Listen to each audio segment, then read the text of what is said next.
নমস্কার বন্ধুরা, নতুন একটা রেসিপি নিয়ে আপনাদের সামনে হাজির হয়েছি। আমার চ্যানেলে নতুন হয়ে থাকলে চ্যানেলটিকে সাবস্ক্রাইব করে আমার পাশে থাকবেন। রেসিপিটা কেমন হয় শেষ পর্যন্ত স্কিপ না করে দেখতে থাকুন। কেমন হয়েছে অবশ্যই কমেন্ট করে জানাবেন। তা চলুন আর কথা না বাড়িয়ে ভিডিওটা শুরু করা যাক। এখানে আমি 1.5 কেজি মাংস নিয়ে নিয়েছি, ঠিক এরমভাবে কেটে, খুব একটা বড় করিনি, মাঝারি সাইজ করেছি। এতে দিয়ে দেব এই চা চামচের মাপ করে 1 চামচ লবণ, 1 চামচ হলুদ গুঁড়ো, 1 চামচ লঙ্কার গুঁড়ো, ওই চা চামচের মাপ করে মোটামুটি 2 চামচ মতো সর্ষের তেল দিয়ে দিলাম। এর সমস্ত কিছুকে ভালো করে মাখিয়ে নেব। আপনারা এইভাবে বাড়িতে একবার ট্রাই করবেন, পুরো অনুষ্ঠান বাড়ির মতো হবে আর অসাধারণ খেতে হবে। একবার হলেও ট্রাই করে দেখবেন। সব কিছু খুব ভালো করে মাখানো হয়ে গেছে। এবার 10 মিনিট মতো রেস্টে রেখে দেব। আমার সব কিছু মাখানো হয়ে গেছে। ম্যারিনেট করে 10 মিনিট মতো রেখে দেব ঢাকা দিয়ে। আমি আলু এরম গোটা গোটা করে কেটে নিয়েছি। প্রথমে ভাবছিলাম মাংসে আলু দেবো না, কিন্তু আলু না দিলে বেশ খেতে খুব একটা ভালো লাগবে না, তাই আমি আলু দিচ্ছি। আপনারা যদি চান আলু নাও দিতে পারেন। যেহেতু আমি উনুনে করব, তাই উনুনের জালটা ধরিয়ে কড়া গরম হতে বসিয়ে দিয়েছি। কড়াটা গরম হয়ে গেছে, এতে দিয়ে দেব সর্ষের তেল।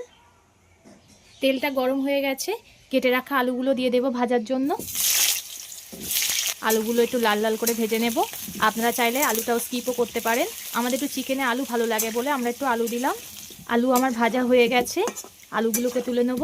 ওই তেলের মধ্যে আবার একটু তেল দিয়ে দিলাম, আর দিয়ে দেবো 1 টুকরো দারচিনি, 1টা ছোটো এলাচ, আর 2টো লবঙ্গ, 1টা তেজপাতা। এটা ফোড়নের জন্য ব্যবহার করলাম। ফোড়ন থেকে হালকা একটু গন্ধ বেরালে এতে দিয়ে দিতে হবে অল্প করে চিনি। চিনিটা দিলে কালারটা একটু খুব ভালো আসবে। এবার 2টো বড় সাইজের পেঁয়াজ কুচি দিয়ে দিলাম। পেঁয়াজটা একটু হালকা লাল করে ভেজে নিতে হবে। পেঁয়াজটা একটু হালকা লাল করে ভাজা হয়ে গেছে, এতে দিয়ে দেব চা চামচের 4 চামচ মতো রসুন বাটা। রসুনটা পেঁয়াজের সঙ্গে খুব ভালো করে কষিয়ে নিতে হবে যতক্ষণ না কাঁচা গন্ধটা চলে যায়। রসুন থেকে কাঁচা গন্ধটা চলে গেছে, এতে দিয়ে দেব 2টো বড় সাইজের পেঁয়াজ বাটা। পেঁয়াজটাকেও খুব ভালো করে কষিয়ে নিতে হবে। পেঁয়াজ রসুন আমার খুব ভালো করে কষানো হয়ে গেছে। এর মধ্যে এবার দিয়ে দেব 2টো বড় সাইজের টমেটোকে পেস্ট করে নিয়েছিলাম, সেটা দিয়ে দেব। আবারও সব কিছু খুব ভালো করে কষিয়ে নিতে হবে। অনেকে বাড়িতে চিকেন রান্না করেন, বুঝতে পান না রেস্টুরেন্টের মতো বা অনুষ্ঠান বাড়ির মতো স্বাদ কেন হয় না।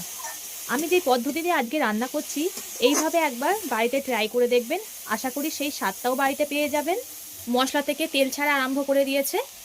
এই সময় ম্যারিনেট করে রাখা চিকেনটা দিয়ে দেব। এই মশলার সঙ্গে চিকেনটাকে খুব ভালো করে কষিয়ে নিতে হবে। 2-3 মিনিট পর পর চিকেনটাকে ভালো করে নেড়ে দিতে হবে যাতে তলায় লেগে না যায়। চিকেনটা 10 মিনিট মতো কষিয়ে নিয়েছি। এবার এতে দিয়ে দেব আদা বাটা। যেমন আমি রসুন নিয়েছিলাম তেমনই সমপরিমাণ আদা বাটা দিয়ে দিলাম। 2টো কাঁচা লঙ্কাকে চিকিয়ে দিয়ে দিলাম। এতে দিয়ে দেব লঙ্কার গুঁড়ো। আবারও সব কিছু খুব ভালো করে কষিয়ে নিতে হবে। এবার এতে দিয়ে দেব স্বাদ মতো লবণ, অল্প করে হলুদ গুঁড়ো। আমি চিকেনে প্রথমে ম্যারিনেট করার সময় লবণ আর হলুদ একটু অল্প করে মিশিয়েছিলাম, তাই এখানে অল্প অল্পই ব্যবহার করলাম। আবারও সব কিছু খুব ভালো করে কষিয়ে নিতে হবে। আদাটা দেওয়ার পরে 10 মিনিট মতো কষিয়ে নিয়েছি। এবার এতে দিয়ে দেব ছোটো চামচের মাপ করে 1 চামচ ধনিয়া গুঁড়ো, ওই চামচেরই মাপ করে 1/2 চামচ জিরে গুঁড়ো।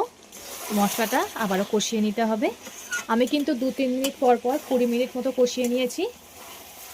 আমি এখানে খুব ভালো করে 20 মিনিট মতো কষিয়ে নিয়েছি। এবার ভেজে রাখা আলুটা দিয়ে দেব, এই চিকেনের সঙ্গে কষিয়ে নেব, তাহলে আলুর ভেতরে ভালো করে সব মশলা ঢুকে যাবে। আমি 30 মিনিট মতো চিকেনটাকে খুব ভালো করে কষিয়ে নিয়েছি। এবার আমি এখানে অল্প করে জল দিয়ে দেব।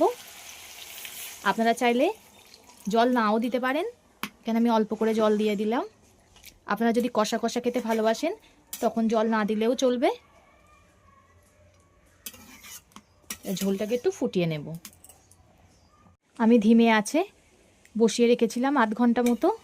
দেখুন কত সুন্দর কালার এসছে। নামানোর আগে দিয়ে দেব গরম মশলা গুঁড়ো। এবার নামিয়ে নেব। ভিডিওটা ভালো লাগলে লাইক ও শেয়ার করে দেবেন, কমেন্ট করে জানাবেন আপনাদের মতামত। পরবর্তী ভিডিওতে আপনাদের সঙ্গে আবার দেখা হচ্ছে।